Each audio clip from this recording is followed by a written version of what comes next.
ਸੱਚੇ ਪਾਤਸ਼ਾਹ ਧੰਨ ਸ਼੍ਰੀ ਗੁਰੂ ਹਰਗੋਬਿੰਦ ਸਾਹਿਬ ਜੀ ਮਹਾਰਾਜ ਜਦੋਂ ਸਿਰਫ 2 ਸਾਲ ਦੇ ਹੀ ਸਨ ਤਾਂ ਵਡਾਲੀ ਪਿੰਡ ਦੇ ਬਾਲਕ ਜਿਹੜੇ ਬਹੁਤ ਭਾਗਾਂ ਵਾਲੇ ਹਨ, ਉਹਨਾਂ ਨਾਲ ਬਹੁਤ ਖੇਡਦੇ ਹਨ। ਸ਼੍ਰੀ ਹਰਗੋਬਿੰਦ ਜੀ ਨਾਲ ਮਿਲ ਕੇ ਸਵਾਦੀ ਭੋਜਨ ਪਾਉਂਦੇ ਹਨ, ਸਾਰਿਆਂ ਨੂੰ ਦਿੰਦੇ ਹਨ। ਉਹ ਸਾਥ ਨਹੀਂ ਛੱਡਦੇ, ਆਪਸ ਵਿੱਚ ਇੱਕ ਦੂਸਰੇ ਨੂੰ ਜ਼ੋਰ ਨਾਲ ਧਕੇਲਦੇ ਹਨ, ਆਪ ਵਿਖਾ ਕੇ ਕੁਸ਼ਤੀ ਕਰਦੇ ਹਨ ਤੇ ਹੱਥਾਂ ਨਾਲ ਧੱਕੇ ਦਿੰਦੇ ਹਨ। ਇਸ ਪ੍ਰਕਾਰ ਪ੍ਰਭੂ ਕ੍ਰੀੜਾ ਕਰਦੇ ਸਨ ਅਤੇ ਵਿਸ਼ਾਲ ਖੇਡਾਂ ਖੇਡਦੇ ਸਨ। ਬਹੁਤ ਬਾਲਕ ਇਕੱਠੇ ਹੋ ਕੇ ਖੇਡਦੇ ਸਨ ਤੇ ਰਾਤ ਵੇਲੇ ਆਪੋ ਆਪਣੇ ਘਰ ਚਲੇ ਜਾਂਦੇ ਸਨ। ਜਦ ਰਾਤ ਪੈ ਜਾਂਦੀ ਸੀ ਤਾਂ ਸ੍ਰੀ ਗੁਰੂ ਅਰਜਨ ਦੇਵ ਜੀ ਘਰ ਅੰਦਰ ਆ ਜਾਂਦੇ ਸਨ ਤੇ ਸਭ ਸੁੱਖਾਂ ਦੇ ਦਾਤਾਰ ਫਿਰ ਪਲੰਗ ਤੇ ਬੈਠ ਜਾਂਦੇ ਸਨ। ਹੱਥ ਜੋੜ ਕੇ ਮਾਤਾ ਗੰਗਾ ਜੀ ਕਹਿੰਦੇ ਸਨ, ਆਪ ਜੀ ਸਾਰਿਆਂ ਨੂੰ ਚੰਗੀ ਮੱਤ ਦਿੰਦੇ ਹੋ। ਮੇਰਾ ਹਿਰਦਾ ਡਰਦਾ ਰਹਿੰਦਾ ਹੈ, ਇਸ ਕਰਕੇ ਹੁਣ ਮੈਂ ਬੇਨਤੀ ਕਰਦੀ ਹਾਂ, ਜਦ ਕਦੀ ਵੱਡੇ ਵੱਡੇ ਉਪਦਰਾਂ ਦੇ ਨਾਸ਼ ਕਰਨ ਦੇ ਕੇਵਲ ਆਪ ਜੀ ਹੀ ਸਮਰੱਥ ਹੋ। ਜਿੱਥੇ ਤੁਸੀਂ ਨਾਮ ਦਾ ਉਚਾਰਨ ਕਰਦੇ ਹੋ ਉੱਥੇ ਕੋਈ ਵਿਘਨ ਨਹੀਂ ਹੁੰਦਾ। ਅਸੀਂ ਪਿੰਡ ਵਿੱਚ ਆ ਕੇ ਵਸ ਗਏ ਹਾਂ ਅਤੇ ਬਹੁਤ ਉਪਾਅ ਕਰਕੇ ਪੁੱਤਰ ਨੂੰ ਪਾਇਆ ਹੈ। ਸੁੰਦਰ ਰੂਪ ਅਤੇ ਬਹੁਤ ਆਨੰਦਦਾਇਕ ਇੱਕ ਇਹੋ ਹੈ, ਹੋਰ ਦੂਸਰਾ ਕੋਈ ਪੈਦਾ ਨਹੀਂ ਹੋਇਆ। ਸ਼੍ਰੀ ਗੁਰੂ ਨਾਨਕ ਦੇਵ ਜੀ ਨੇ ਹੱਥ ਦੇ ਕੇ ਦਇਆ ਕਰਕੇ ਦਾਸ ਜਾਣ ਕੇ ਸੇਵਕ ਨੂੰ ਬਚਾਇਆ ਹੈ। ਮਹਾ ਅਪਰਾਧਨ ਦਾਈ ਤੇ ਇਸ ਕਾਲੇ ਨਾਗ ਤੋਂ ਬਚਾਇਆ ਹੈ। ਜਿਵੇਂ ਕਿ ਆਪਾਂ ਪਿਛਲੇ ਪ੍ਰਸੰਗ ਵਿੱਚ ਸਰਵਣ ਕੀਤਾ ਸੀ ਕਿ ਕਿਵੇਂ ਗੁਰੂ ਜੀ ਨੇ ਇੱਕ ਸੱਪ ਦਾ ਉਧਾਰ ਕੀਤਾ ਜਿਹੜਾ ਪ੍ਰਿਥੀ ਨੇ ਗੁਰੂ ਜੀ ਨੂੰ ਮਾਰਨ ਵਾਸਤੇ ਭੇਜਿਆ ਸੀ। ਆਪ ਜੀ ਆਪਣੇ ਨਗਰ ਨੂੰ ਚੱਲੋ, ਉੱਥੇ ਜਾ ਕੇ ਵਸੀਏ, ਕੋਈ ਵਿਘਨ ਨਹੀਂ ਹੋਵੇਗਾ। ਉੱਥੇ ਬਹੁਤ ਸੇਵਕ ਵਸਦੇ ਹਨ, ਸਾਰੇ ਆਪ ਦੀ ਸੇਵਾ ਕਰਦੇ ਹਨ। ਉਹਨਾਂ ਵਿੱਚ ਵਸ ਕੇ ਆਪਣੀ ਚਿੰਤਾ ਨੂੰ ਦੂਰ ਕਰੀਏ। ਥੋੜ੍ਹੇ ਜਿਹੇ ਸੇਵਕ ਪਿੰਡ ਵਿੱਚ ਵਸਦੇ ਹਨ, ਬਹੁਤੇ ਮਨੁੱਖ ਨਹੀਂ ਹਨ ਜਿੰਨੇ ਨਗਰ ਵਿੱਚ ਰਹਿੰਦੇ ਹਨ। ਹੇ ਸੁੱਖਾਂ ਦੀ ਰਾਸ, ਵੱਡੇ ਨਗਰ ਦੇ ਵਿੱਚ ਜਾ ਕੇ ਵਾਸਾ ਕਰੋ। ਉੱਥੇ ਜਾ ਕੇ ਨਿਸ਼ਚਿੰਤ ਹੋ ਕੇ ਸੋਈਏ। ਸ਼੍ਰੀ ਗੁਰੂ ਅਰਜਨ ਦੇਵ ਜੀ ਨੇ ਕਿਹਾ, ਡਰਨ ਦੀ ਕੋਈ ਲੋੜ ਨਹੀਂ ਹੈ। ਬਾਲਕ ਦਾ ਰਖਵਾਲਾ ਆਪ ਵਾਹਿਗੁਰੂ ਹੈ। ਕਿਤੇ ਵੀ ਚਲੇ ਜਾਈਏ, ਭਾਵੀ ਟਲਦੀ ਨਹੀਂ ਹੈ। ਉਸੇ ਰੀਤੀ ਅਨੁਸਾਰ ਹੀ ਬਣਦਾ ਹੈ, ਕਦੇ ਵੀ ਮਿਟਦਾ ਨਹੀਂ ਹੈ। ਕੇਵਲ ਇੱਕ ਪਰਮੇਸ਼ਰ ਤੇ ਆਸ ਰੱਖੋ, ਜਿਸ ਤੋਂ ਵੱਡਾ ਹੋਰ ਕੋਈ ਸੁਖਦਾਤਾ ਨਹੀਂ ਹੈ। ਡਰ ਬਿਨਾਂ ਕਿਵੇਂ ਡਰ ਰੱਖਦੇ ਹੋ? ਸਦਾ ਵਿਸ਼ਾਲ ਚਿਤ ਹੋ ਕੇ ਸਤਨਾਮ ਦਾ ਸਿਮਰਨ ਕਰੋ। ਬਹੁਤ ਗੁੱਝਾ ਕਪਟੀ ਪ੍ਰਿਥਿਆ ਦੂਸਰੇ ਦੀ ਵਡਿਆਈ ਦੇਖ ਕੇ ਜਰ ਨਹੀਂ ਸਕਦਾ।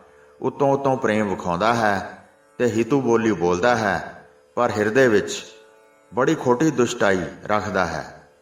ਸਾਨੂੰ ਵੇਖਦਿਆਂ ਹੀ ਦੁਖੀ ਹੋ ਜਾਂਦਾ ਹੈ ਜਾਂ ਹਿਤ ਕਰਕੇ ਦੁੱਖ ਦੇਣ ਦੇ ਬਹੁਤ ਉਪਾਅ ਕਰਦਾ ਹੈ। ਇਸ ਕਰਕੇ ਉਸ ਤੋਂ ਦੂਰ ਰਹਿਣਾ ਹੀ ਠੀਕ ਹੈ। ਸਰੀਰਾਂ ਦੀ ਕੁਟਲ ਨੀਤੀ ਚੰਗੀ ਨਹੀਂ। ਇਹ ਕਹਿ ਕੇ ਗੁਰੂ ਜੀ ਚੁੱਪ ਕਰ ਗਏ ਤੇ ਫਿਰ ਵਿਚਾਰਨ ਲੱਗੇ ਕਿ ਇਸਤਰੀ ਦਾ ਸੁਭਾਅ ਹੀ ਡਰਾਕਲ ਹੁੰਦਾ ਹੈ। ਆਪਣੇ ਪੁੱਤਰ ਦੇ ਪਿਆਰ ਬਾਰੇ ਸੋਚਦੀ ਹੈ, ਇਹ ਨਹੀਂ ਜਾਣਦੀ ਕਿ ਇਹ ਸ਼ਕਤੀ ਦੀ ਖਾਨ ਹਨ। ਧੀਰਜ ਛੱਡ ਕੇ ਡਰਾਕਨ ਬਚਨ ਬੋਲਦੀ ਹੈ ਤੇ ਇਸ ਤਰ੍ਹਾਂ ਉਦਾਸ ਹੋ ਜਾਂਦੀ ਹੈ। ਨਗਰ ਦੇ ਵਿੱਚ ਵਸਣਾ ਚਾਹੁੰਦੀ ਹੈ, ਸ਼ਰੀਕਾਂ ਦੇ ਪਾਸ ਰਹਿਣਾ ਚਾਹੁੰਦੀ ਹੈ। ਦਇਆ ਦੇ ਭੰਡਾਰ ਭਾਵ ਸ਼੍ਰੀ ਗੁਰੂ ਅਰਜਨ ਦੇਵ ਜੀ ਇਸ ਤਰ੍ਹਾਂ ਚਿੱਤ ਵਿੱਚ ਸੋਚ ਰਹੇ ਸਨ। ਫਿਰ ਪ੍ਰਸੰਨਤਾ ਵਾਲੇ ਬਚਨ ਕਹੇ, ਕੁਝ ਦਿਨ ਇੱਥੇ ਵਾਸ ਕਰੋ, ਫਿਰ ਉੱਥੇ ਜਾਣ ਦਾ ਮਨ ਬਣਾਵਾਂਗੇ। ਬਾਲਕ ਦੀ ਇੱਥੇ ਪ੍ਰਤਿਪਾਲਨਾ ਕਰੋ, ਉਹ ਨਿਤ ਵਿਸ਼ਾਲ ਆਨੰਦ ਲਵੇ। ਮਾਤਾ ਗੰਗਾ ਜੀ ਨੇ ਜਦ ਇਹ ਗੱਲ ਸੁਣੀ ਤਾਂ ਬਹੁਤ ਪ੍ਰਸੰਨ ਹੋਏ ਤੇ ਮਨ ਵਿੱਚ ਸੋਚਿਆ ਕਿ ਹੁਣ ਪਿੰਡ ਵਿੱਚ ਰਹਿਣਾ ਛੱਡ ਦਿਆਂਗੇ। ਗੁਰੂ ਜੀ ਦੇ ਇਸ ਤਰ੍ਹਾਂ ਬੋਲਦਿਆਂ ਅਤੇ ਮਾਤਾ ਜੀ ਦੇ ਪੁੱਛਦਿਆਂ ਅਤੇ ਭੋਜਨ ਛਕਦਿਆਂ ਪਹਿਰ ਰਾਤ ਬੀਤ ਗਈ। ਫਿਰ ਪਹਿਲਾਂ ਵਾਂਗ ਸੁੱਖ ਨਾਲ ਸੌਂ ਗਏ।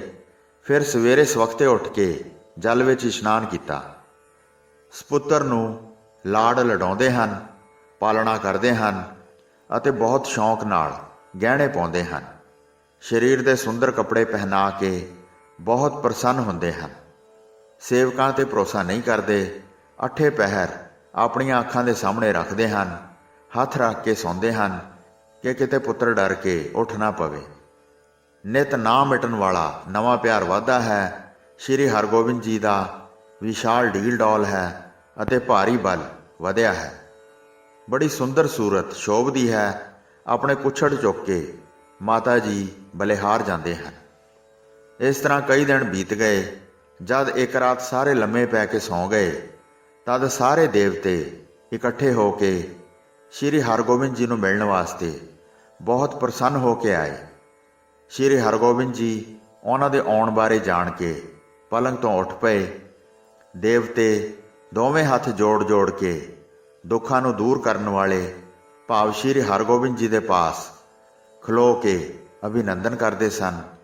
ਨਾਰਦ, ਸਾਰਦਾ, ਜਿਨ੍ਹਾਂ ਦੇ ਪਾਰੇ ਵਰਗੇ ਸਰੀਰ ਹਨ, ਅਤੇ ਸ਼੍ਰੀ ਬ੍ਰਹਮਾ ਵੀ ਮਘਵਾ ਦੇ ਨਾਲ ਆਏ। 8 ਦੇਵਤੇ ਅਤੇ 11 ਸ਼ਿਵ ਜੀ ਪਵਿੱਤਰ ਸੁਗੰਧਿਤ ਬ੍ਰਿਛ ਅਗਰ ਨੂੰ ਇਕੱਠੇ ਹੋ ਕੇ ਮਿਲੇ।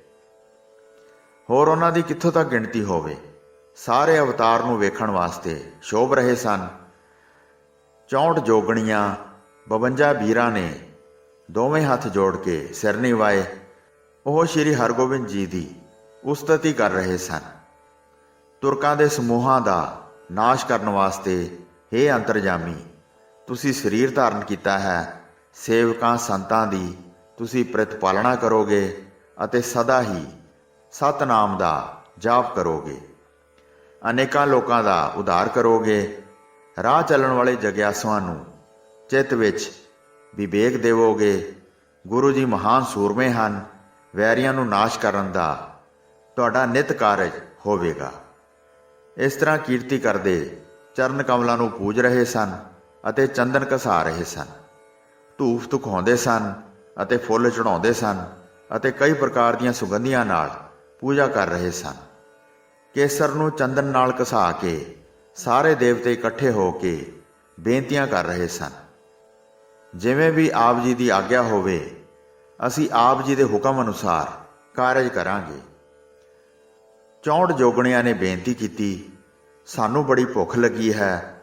ਕਾਫੀ ਸਮੇਂ ਤੋਂ ਅਸੀਂ ਕੋਈ ਭੋਜਨ ਨਹੀਂ ਪਾਇਆ ਹੈ। 52 ਵੀਰਾਂ ਨੇ ਕਿਹਾ, ਅਸੀਂ ਚਾਹੁੰਦੇ ਹਾਂ ਕਿ ਯੁੱਧ ਦਾ ਵੱਡਾ ਅਖਾੜਾ ਲਾਓ। ਨਾਰਦ ਮੁਨੀ ਨੇ ਪ੍ਰਾਰਥਨਾ ਕੀਤੀ, ਮਲੇਸ਼ ਬੱਲੀਆਂ ਨੂੰ ਮਾਰਨ ਲਈ ਆਪ ਜੀ ਕ੍ਰੋਧ ਵਿੱਚ ਆ ਕੇ ਯੁੱਧ ਕਰੋ। ਸਾਰੇ ਦੇਵਤੇ ਇਸ ਤਰ੍ਹਾਂ ਚਾਹੁੰਦੇ ਹਨ। ਸ਼੍ਰੀ ਗੁਰੂ ਹਰਗੋਬਿੰਦ ਸਾਹਿਬ ਨੇ ਸਾਰੇ ਦੇਵਤਿਆਂ ਨੂੰ ਇਸ ਤਰ੍ਹਾਂ ਬਚਨ ਕਰਕੇ ਪ੍ਰਸੰਨ ਕਰ ਦਿੱਤਾ। ਤੁਸੀਂ ਸਾਰੇ ਬਹਾਦਰ ਵੀਰ ਹੋ। ਸਾਰੇ ਸਰੀਰ ਧਾਰਨ ਕਰਕੇ ਧੀਰਜ ਨਾਲ ਇਸ ਧਰਤੀ ਤੇ ਆਓ। ਨਾਰਦ ਨੂੰ ਮੈਂ ਮਹਾਯੁੱਧ ਵਿਖਾਵਾਂਗਾ। ਮਲੇਸ਼ ਮਾਰ ਕੇ ਵੱਡਾ ਘਮਸਾਨ ਕਰਾਂਗਾ। 64 ਜੋਗਣੀਆਂ ਲਹੂ ਪੀਣਗੀਆਂ ਅਤੇ ਢਕਾਰ ਮਾਰ ਕੇ ਮਹਾਨ ਤ੍ਰਿਪਤ ਹੋਣਗੀਆਂ। ਸਾਧ ਸੰਗਤ ਜੀ, ਸ਼੍ਰੀ ਦਸਮ ਗ੍ਰੰਥ ਵਿੱਚ ਵੀ ਸੱਚੇ ਪਾਤਸ਼ਾਹ ਧੰਨ ਗੁਰੂ ਗੋਬਿੰਦ ਸਿੰਘ ਸਾਹਿਬ ਜੀ ਮਹਾਰਾਜ ਜੀ ਨੇ ਚੰਡੀ ਚਰਿੱਤਰ ਵਿੱਚ ਇਹ ਸ਼ਬਦ ਅੰਕਿਤ ਕੀਤਾ ਹੈ, ਭੁਜੰਗ ਪ੍ਰਿਆਤ ਛੰਦ ਭਰੈ ਜੋਗਣੀ ਪੱਤਰ 64 ਚਾਰੰਗ ਚਲੀ ਠਾਮ ਠਾਮੰਗ ਡਕਾਰੰਗ ਡਕਾਰੰਗ। ਜਦੋਂ 6ਵੇਂ ਪਾਤਸ਼ਾਹ ਅਤੇ 10ਵੇਂ ਪਾਤਸ਼ਾਹ ਨੇ ਜੰਗ ਲੜੇ ਤਾਂ ਗੁਰੂ ਜੀ ਨੇ ਜੋਗਣੀਆਂ ਨਾਲ ਕੀਤਾ ਵਾਦਾ ਪੂਰਾ ਕੀਤਾ ਤੇ ਜੋਗਣੀਆਂ ਨੇ ਕਾਇਲ ਹੋਏ ਸੂਰਬੀਰਾਂ ਦੇ ਖੂਨ ਦੇ ਖੱਪਰ ਭਰ ਭਰ ਕੇ ਪੀਤੇ ਅਤੇ ਬਹੁਤ ਖੁਸ਼ ਹੋਈਆਂ ਤੇ ਗੁਰੂ ਜੀ ਦਾ ਧੰਨਵਾਦ ਕੀਤਾ। ਬੜੇ ਘਮੰਡ ਵਿੱਚ ਆ ਕੇ ਪ੍ਰਚੰਡ ਯੁੱਧ ਲੜਾਂਗਾ। ਸ਼ਿਵ ਜੀ ਕੱਟੇ ਹੋਏ ਸਿਰਾਂ ਦੀ ਵੱਡੀ ਮਾਲਾ ਲਵੇਗਾ। ਹੇ ਕਾਲੀ, ਤੂੰ ਆਪਣਾ ਖੱਪਰ ਲਹੂ ਅਤੇ ਮਾਸ ਨਾਲ ਭਰ ਲੈਣਾ। ਜੋ ਸਾਰੇ ਦੇਵਤਿਆਂ ਨੂੰ ਚੰਗਾ ਲੱਗਦਾ ਹੈ ਉਹ ਮੈਂ ਵਿਕਰਾਲ ਬਲ ਧਾਰ ਕੇ ਯੁੱਧ ਕਰਾਂਗਾ। ਆਪਣੀ ਮਾਤਾ ਜੀ ਨੂੰ ਵੀ ਬੜਾ ਆਨੰਦ ਦਿਆਂਗਾ। ਇਸ ਸਮੇਂ ਮੇਰੀ ਬਾਲਕ ਉਮਰ ਹੈ। ਜਿਨ੍ਹਾਂ ਦੇਵਤਿਆਂ ਦੇ ਮਨ ਵਿੱਚ ਇਹ ਮਨੋਰਥ ਹੋਵੇ ਉਹ ਸਰੀਰ ਧਾਰ ਕੇ ਮੇਰੇ ਪਾਸ ਆਓ। ਯੁੱਧ ਵਿੱਚ ਮੇਰੇ ਨਾਲ ਮੇਰੀ ਸੈਨਾ ਬਣੋ। ਮੈਂ ਬਲਵਾਨ ਮਲੇਛਾਂ ਨਾਲ ਸੰਘਰਸ਼ ਕਰਾਂਗਾ। ਹਥਿਆਰ ਲੈ ਕੇ ਯੁੱਧ ਵਿੱਚ ਮੈਂ ਉਤਸ਼ਾਹਿਤ ਹੋ ਕੇ ਸ੍ਰੇਸ਼ਟ ਵਾਰ ਕਰਨੇ ਹਨ। ਉਹਨਾਂ ਮਲੇਛਾਂ ਦਾ ਸੁਧਾਰ ਕਰਕੇ ਫਿਰ ਮੈਂ ਸੱਚਖੰਡ ਵਿੱਚ ਚਲਾ ਜਾਵਾਂਗਾ ਅਤੇ ਆਪਣੇ ਘਰ ਵਿੱਚ ਵਸਾਂਗਾ। ਧੰਨ ਗੁਰੂ ਜੀ, ਸਭ ਦੇਵਤਿਆਂ ਦੇ ਮਨੋਰਥ ਪੂਰਨ ਕਰਨ ਲਈ ਸੁਆਮੀ ਪ੍ਰਸੰਨ ਹੋਏ ਹਨ। ਸ਼ਾਂਤ ਸਰੂਪ 5 ਸਰੀਰ ਧਾਰਨ ਕੀਤੇ, ਜਿਨ੍ਹਾਂ ਨੇ ਸਤਨਾਮ ਨੂੰ ਪਿਆਰ ਕਰਨ ਵਾਸਤੇ ਆਪਣੇ ਸੇਵਕਾਂ ਨੂੰ ਲਾਇਆ। ਕਰੋੜਾਂ ਮਨੁੱਖ ਨਿਹਾਲ ਕੀਤੇ ਹਨ। ਬੜੇ ਉਤਸ਼ਾਹ ਨਾਲ ਉਹ ਪ੍ਰਭੂ ਦੇ ਗੁਣ ਗਾ ਰਹੇ ਹਨ। 5 ਸਰੂਪ ਅਨੁਪਮ ਧਾਰਨ ਕੀਤੇ ਹਨ। ਹੁਣ ਦੁਸ਼ਮਣਾਂ ਨੂੰ ਮਾਰ ਕੇ ਨਵੇਂ ਪੰਥ ਦਾ ਪ੍ਰਕਾਸ਼ ਕਰੋ। ਘੋਰ ਮਹਾਕਲਯੁਗ ਦੇ ਸਮੇਂ ਆਦਿ ਯੁੱਗ ਦੀ ਸੁੰਦਰ ਮਰਿਆਦਾ ਚਲਾਈ ਹੈ। ਸੁੰਦਰ ਮਰਿਆਦਾ ਕਿਉਂ ਨਾ ਚੱਲੇ ਜਦ ਸਾਰਿਆਂ ਦੀ ਰਚਨਾ ਕਰਨ ਵਾਲੇ ਤੁਸੀਂ ਆਪ ਹੀ ਆ ਕੇ ਸਹਾਇਤਾ ਕੀਤੀ ਹੈ। ਦੇਵਤਿਆਂ ਨੇ ਇਸ ਤਰ੍ਹਾਂ ਗੁਰੂ ਜੀ ਦੀ ਬਹੁਤ ਉਸਤਤ ਕੀਤੀ ਅਤੇ ਗੁਰੂ ਜੀ ਦਾ ਸੁੰਦਰ ਸਰੂਪ ਵੇਖ ਕੇ ਬਲਿਹਾਰ ਜਾਂਦੇ ਸਨ। ਫਿਰ ਦੋਖਾਂ ਦਾ ਨਾਸ਼ ਕਰਨ ਵਾਲੇ ਨੂੰ ਬੰਦਨਾ ਕਰਕੇ ਬਹੁਤ ਆਨੰਦ ਪ੍ਰਾਪਤ ਕੀਤਾ। ਜਦ ਜਾਣ ਲੱਗੇ ਤਾਂ ਮਾਤਾ ਗੰਗਾ ਜੀ ਦੇ ਨੈਣ ਨੀਂਦ ਛੱਡਦਿਆਂ ਹੀ ਖਿੜ ਗਏ। ਉਹਨਾਂ ਨੇ ਜਾਂਦੇ ਹੋਏ ਦੇਵਤਿਆਂ ਦੀ ਪਿੱਠ ਦੇਖੀ ਤਾਂ ਬਹੁਤ ਹੈਰਾਨ ਹੋ ਕੇ ਬਹੁਤ ਡਰ ਗਏ। ਉਹਨਾਂ ਨੇ ਸੋਚਿਆ ਕਿ ਸਾਰੇ ਚੋਰ ਭੱਜ ਕੇ ਗਏ ਹਨ ਜਿਹੜੇ ਮੇਰੇ ਪੁੱਤਰ ਨੂੰ ਲੈਣ ਆਏ ਸਨ। ਸੁੰਦਰ ਗਹਿਣੇ ਹੀਰਿਆਂ ਨਾਲ ਜੜੇ ਜੇ ਹੁਣ ਲੈ ਕੇ ਜਾ ਰਹੇ ਹਨ, ਇਹਨਾਂ ਤੋਂ ਹੁਣ ਕੌਣ ਛੁਡਵਾਏਗਾ। ਜਿਹੜੀਆਂ ਸੇਵਕਣਾਂ ਪਾਸ ਸੁੱਤੀਆਂ ਸਨ, ਉਹਨਾਂ ਸਾਰੀਆਂ ਨੂੰ ਫੜ ਕੇ ਜਗਾਇਆ ਅਤੇ ਕਿਹਾ, ਤੁਸੀਂ ਉੱਠ ਕੇ ਕਿਉਂ ਨਹੀਂ ਵੇਖਦੀਆਂ ਹੋ? ਮੈਨੂੰ ਵੱਡੀ ਗਿਣਤੀ ਵਿੱਚ ਚੋਰ ਦਿਖਾਈ ਦਿੱਤੇ ਹਨ। ਸ਼੍ਰੀ ਹਰਗੋਬਿੰਦ ਮੇਰੇ ਤੋਂ ਦੂਰ ਸਨ, ਹੁਣ ਮੈਂ ਫੜ ਕੇ ਉਠਾਇਆ ਹੈ। ਮੈਂ ਵਿਹੜੇ ਦੇ ਵਿੱਚ ਵੇਖੇ ਹਨ, ਮੈਨੂੰ ਜਾਗਦੀ ਸਮਝ ਕੇ ਭੱਜ ਗਏ ਹਨ। ਦਾਸੀਆਂ ਫੌਰਨ ਉੱਠ ਕੇ ਵਿਹੜੇ ਦੇ ਚਾਰੇ ਕੋਨਿਆਂ ਵਿੱਚ ਫਿਰੀਆਂ, ਪਰ ਕਿਤੇ ਵੀ ਕੋਈ ਦਿਖਾਈ ਨਾ ਦਿੱਤਾ।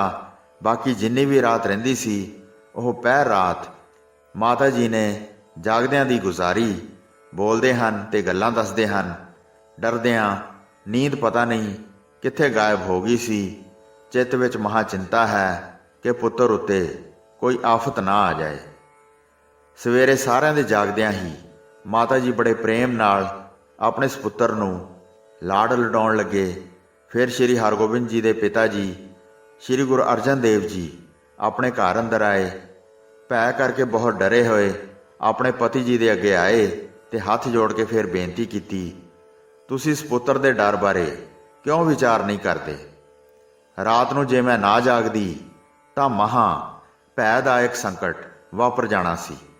ਬਹੁਤ ਵੱਡੀ ਗਿਣਤੀ ਵਿੱਚ ਚੋਰ ਵਿਹੜੇ ਵਿੱਚ ਇਕੱਠੇ ਹੋ ਕੇ ਸ਼੍ਰੀ ਹਰਗੋਬਿੰਦ ਜੀ ਨੂੰ ਲੈਣ ਆਏ ਸਨ। ਬਾਲਕ ਨੂੰ ਵਿੱਚ ਲੈ ਕੇ ਆਪਸ ਵਿੱਚ ਬਹੁਤ ਗੱਲਾਂ ਕਰ ਰਹੇ ਸਨ।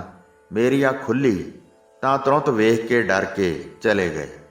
ਮੈਂ ਉੱਠ ਕੇ ਤੁਰੰਤ ਆਪਣੇ ਸਪੁੱਤਰ ਨੂੰ ਫੜਿਆ ਤੇ ਸਾਰੀਆਂ ਦਾਸੀਆਂ ਨੂੰ ਜਗਾ ਕੇ ਚੋਰਾਂ ਨੂੰ ਵੇਖਣ ਵਾਸਤੇ ਭੇਜਿਆ। ਦਾਸੀਆਂ 4 ਚੁਫੇਰੇ ਗਈਆਂ ਤੇ ਉਹਨਾਂ ਨੇ ਹੋਰਨਾਂ ਨੂੰ ਵੀ ਖਬਰ ਦਿੱਤੀ। ਬਹੁਤ ਰੌਲਾ ਪੈਣ ਕਾਰਨ ਦੌੜ ਗਏ ਤੇ ਫਿਰ ਨੌਕਰ ਘਰ ਦੇ ਚਾਰੇ ਕੋਨਿਆਂ ਵਿੱਚ ਭੱਜੇ ਫਿਰੇ। ਅਸੀਂ ਕਿਉਂ ਨਾ ਆਪਣੇ ਸ਼ਹਿਰ ਨੂੰ ਚੱਲੀਏ, ਇਸ ਪਿੰਡ ਦਾ ਵਸੇਬਾ ਹੁਣ ਛੱਡ ਦਿਓ। ਇੱਥੇ ਬਹੁਤ ਉਪੱਦਰ ਹੋ ਰਹੇ ਹਨ। ਜਿਹੜਾ ਸੁੰਦਰ ਨਗਰ ਹੈ ਉੱਥੇ ਜਾ ਕੇ ਸੁਖੀ ਵਸੀਏ। ਮੇਰੇ ਹਿਰਦੇ ਵਿੱਚ ਬੜਾ ਡਰ ਬਹਿ ਗਿਆ ਹੈ। ਇੱਥੇ ਨਿੱਤ ਹੀ ਐਸੀਆਂ ਉਲਟ ਰੀਤੀਆਂ ਹੋ ਰਹੀਆਂ ਹਨ। ਮੇਰੇ ਸਪੁੱਤਰ ਸ਼੍ਰੀ ਹਰਗੋਬਿੰਦ ਜੋ ਹੁਣ ਵੱਡੇ ਹੋ ਗਏ ਹਨ, ਇਸ ਕਰਕੇ ਕੋਈ ਡਰ ਨਹੀਂ ਹੈ। ਇਸ ਪਿੰਡ ਵਿੱਚ ਰਹਿ ਕੇ ਨਿੱਤ ਚਿੰਤਾ ਵਿੱਚ ਪਈ ਰਹਿੰਦੀ ਹਾਂ। ਮੈਂ ਹੱਥ ਜੋੜ ਕੇ ਕਹਿੰਦੀ ਹਾਂ, ਮੇਰੀ ਇੱਛਾ ਪੂਰੀ ਕਰੋ। ਸ਼੍ਰੀ ਗੁਰੂ ਅਰਜਨ ਦੇਵ ਜੀ ਨੇ ਜਦ ਮਾਤਾ ਗੰਗਾ ਜੀ ਦੇ ਬਚਨ ਸੁਣੇ ਤਾਂ ਮੁਸਕਰਾ ਕੇ ਧੀਰਜ ਵਾਲੇ ਸ਼ਬਦ ਕਹੇ, ਤੇਰਾ ਕਿਹਾ ਅਸੀਂ ਮੰਨ ਲਿਆ ਹੈ। ਹੁਣ ਨਗਰ ਵਿੱਚ ਜਾ ਕੇ ਹੀ ਵਾਸਾ ਕਰਨਾ ਚਾਹੁੰਦੇ ਹਾਂ। ਤੇਰੇ ਪੁੱਤਰ ਨੂੰ ਕਿਸੇ ਸਥਾਨ ਤੇ ਜਾ ਕੇ ਵੀ ਕੋਈ ਡਰ ਨਹੀਂ ਹੈ, ਕਿਉਂਕਿ ਉਸ ਦਾ ਰਾਖਾ ਆਪ ਵਾਹਿਗੁਰੂ ਹੈ। ਕੱਲ ਸਵੇਰੇ ਆਪਣੀ ਨਗਰੀ ਵਿੱਚ ਚੱਲਾਂਗੇ ਅਤੇ ਆਪਣੀਆਂ ਸਾਰੀਆਂ ਵਸਤੂਆਂ ਲੈ ਜਾਵਾਂਗੇ। ਇਸ ਪ੍ਰਕਾਰ ਕਹਿ ਕੇ ਗੁਰੂ ਜੀ ਨੇ ਪੂਰੀ ਤਿਆਰੀ ਕਰਵਾ ਦਿੱਤੀ। ਸਾਰੇ ਸੇਵਕਾਂ ਨੇ ਮਿਲ ਕੇ ਘਰ ਦਾ ਸਾਰਾ ਸਮਾਨ ਸੰਭਾਲ ਲਿਆ। ਵਾਹਿਗੁਰੂ ਜੀ ਕਾ ਖਾਲਸਾ, ਵਾਹਿਗੁਰੂ ਜੀ ਕੀ ਫਤਿਹ।